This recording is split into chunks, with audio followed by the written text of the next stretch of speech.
Managing money in college. College students and budgeting money.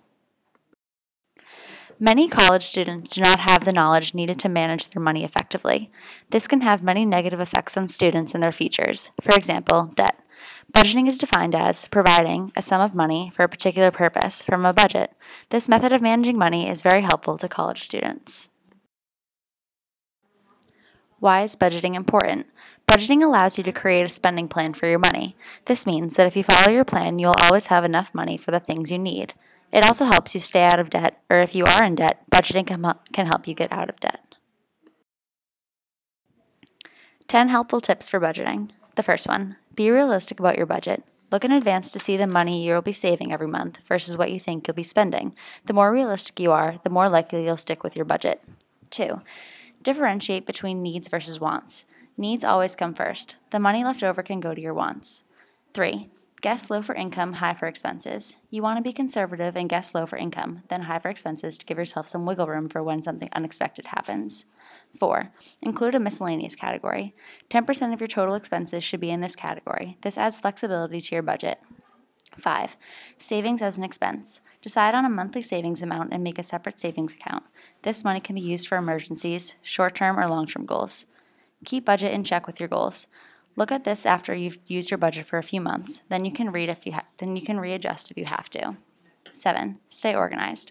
Organizing all of your bills and receipts will make it easier for you to get the information you need when you need it. Also, keep track of your spending. 8. Review and recalculate. This can help you stay on track with your finances, and you can then switch or change your budget if needed. You will most likely change your budget every 3 to 6 months.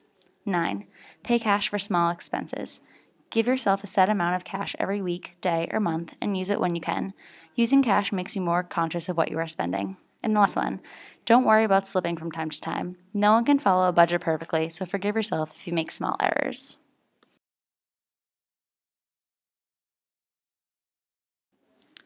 Money Management Study.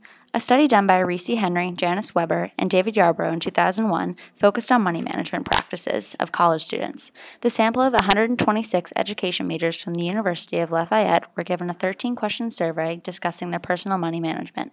Their findings showed that women were more likely to have a budget than men, married students with budgets followed them more consistently, and people from the ages of 36 to 40 were more likely to follow budgets. Methods and tips for saving money. Saving money, making a budget. Getting a basic idea of how much you're spending each month and where you can cut back is one of the most fundamental financial lessons you'll learn while in college. Figure out cheapest living. Aside from tuition, room and board are going to be your next biggest expense. Figure out if rooming in the dorms is cheaper or more expensive than renting off campus. Keep in mind the cost of utilities, parking passes, furniture, etc. If living in the dorms is cheaper, try to live in a triple rather than a double. Splitting the cost of the room between 3 people will be cheaper than with just 2. Okay. Recycle. Every year, students buy hundreds of dollars worth of textbooks, then try to sell them back at the end of the semester for only a few dollars. The College Board reports that the average student pays $1,137 for books and supplies every year. See if the campus library has the books you can rent out, books from websites like Chegg, or borrow and share books with friends. This will cut out the cost of buying books in half. Meal plans. Several meal plan options, which can vary by up to $1,000 per year in price. Living on campus may be required to purchase a meal plan, but there are different options. Go with the smallest, least expensive plan and prep some of your food in your room. Plan your academics ahead of time. Figure out if you are going to graduate on time or if you will need an extra semester or 2. Classes can be extremely expensive, but if you take them over the summer or winter break, the cost of the class is significantly cheaper. Limit driving. Gas can be extremely expensive, especially if the price of gas is high. Take advantage of public transportation. Carpool to and from campus if possible. Work hard. Good grades and close ties to your department advisors will help you land scholarships and grants reserved for upperclassmen. Most colleges have special aid awards designed to reward students who have busted their rump academically, athletically, or extracurricularly.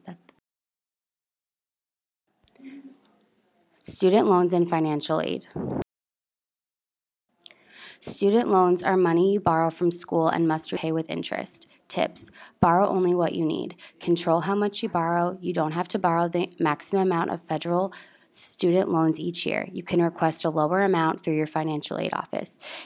Know your loans. Keep track of the lender, balance, and repayment status for each of your student loans. Know your grace period. A grace period is how long you can wait after leaving school before you have to make your first payment. 6 months for federal Stafford loans, 9 months for federal Perkins loans.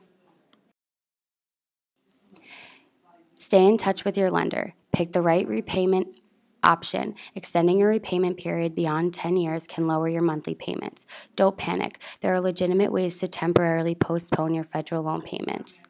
Pay off most of your expensive loans first. Financial aid. The FAFSA application is a free application for federal student aid. 4 types of financial aid are the U.S. federal government, the state where you live, the college you attend, or nonprofit or private organizations. Grants are federal financial aid that doesn't have to be repaid unless you withdraw from school and owe a refund. Loans are borrowed money from college or career schools. You must repay your loans with interest. Work Study is a work program through your college where you can earn money to help you pay for school. Who gets financial aid?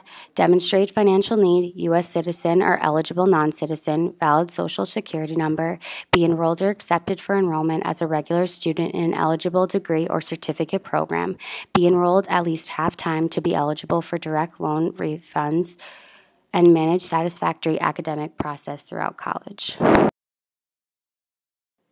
Working in college.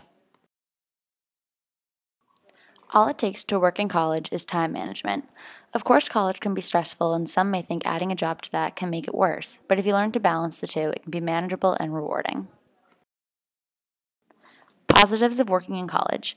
It's a great way to have an income. Even though your parents may help you with expenses, having a little income is nice to have to spend on extra things like going out with friends. Find a job that relates to your major. Experience can get your leg in the door. Have a better resume than other college kids without a job. Jobs in your surroundings. Apply to places on campus like the pizza place, different campus offices, the library, or even the dining hall. Experience with time management. Balance of work and school, and it prepares you for the real world. Tips while working in college. Don't overwork yourself. Make sure you put school as your first priority, and even working a couple days a week can be beneficial and give you spending money.